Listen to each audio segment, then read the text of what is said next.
Recording studio Madhepur चूड़ी बाजार।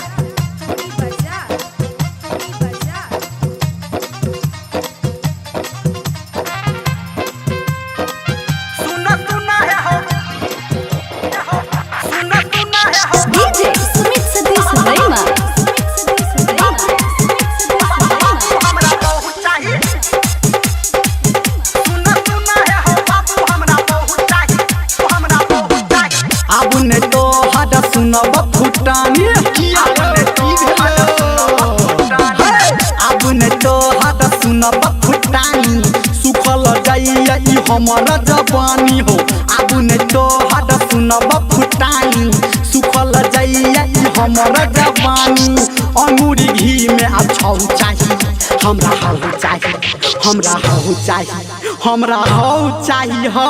रौ छौड़ा तू जवान भ गेली से सुन सुन है हो बाबू हमरा बहुत चाहिए। सुन सुन है हो बाबू हमरा बहुत चाहिए। आबू ने तो हद सुनब फुटानी सुखल जाइया ई हमर जवानी। आबू ने तो हद सुनब फुटानी सुखल जाइया ई हमर जवानी हो। अंगूरी घी में अब छौ चाहिए हमरा हो चाहिए हमरा हो चाहिए हमरा हो चाहिए हो। अरे सार कोनो अगुआ औते तब ना। सुन सुन है हो बाबू हमरा बहुत चाहिए। सुन सुन है हो बाबू हमरा बहुत चाहिए। सुन सुन है हो बाबू हमरा बहुत चाहिए। सुन सुन है हो बाबू हमरा बहुत चाहिए बुझलो। सुन सुन है हो सुन सुन है हो बाबू DJ Sumit Sadish Raima।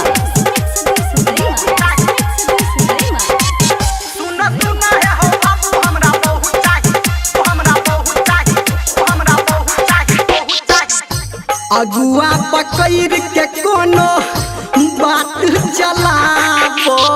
अच्छा ठीक छे सोचे छिए माथा पे हमारा जल्दी मौर चढ़ाबो। माथा पे हमारा जल्दी मौर चढ़ाबो।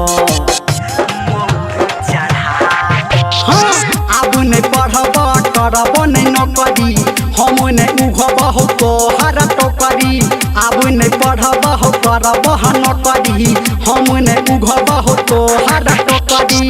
32 दांत में चहु चाहिए हमरा चहु चाहिए हमरा हो चाहिए हमरा हो चाहिए हो। रे एते मन किया अगताई छ। सुन सुन है हो बाबू हमरा बहुत चाहिए। सुन सुन है हो बाबू हमरा बहुत चाहिए। सुन सुन है हो बाबू हमरा बहुत चाहिए। सुन सुन है हो बाबू हमरा बहुत चाहिए। सुन सुन है हो सुन सुन है हो बाबू DJ Sumit Sadish Raima। अभी आप सुन रहे हैं सावरिया म्यूजिक। सुन सुन है हो बाबू हमरा बहुत चाहिए हमरा बहुत चाहिए हमरा बहुत चाहिए। हाँ तिलक दहेज के बाबू करो नहीं फिकीर हो। किया तोरा कहने पीबन दूध हम खेब आब खीर हो।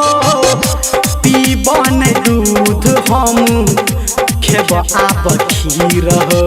Singing by Dharmendra Maliya। Dharmendra निरमलिया के बेरी लगब नहीं तू एना हो फेरी हो। धर्मेंद्र निरमलिया के बेरी लगब नहीं तू एना हो फेरी।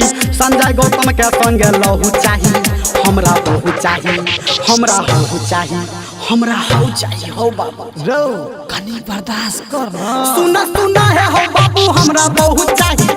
सुन सुन है हो बाबू हमरा बहुत चाहिए। सुन सुन है हो बाबू हमरा बहुत चाहिए। सुन सुन है हो बाबू हमरा बहुत चाहिए बुझलो हो। नहीं तो कोनो छौरी के लेके भाग जेबो। आरो बाप रो बाप ई छोड़ा तो बिगड़ गेले।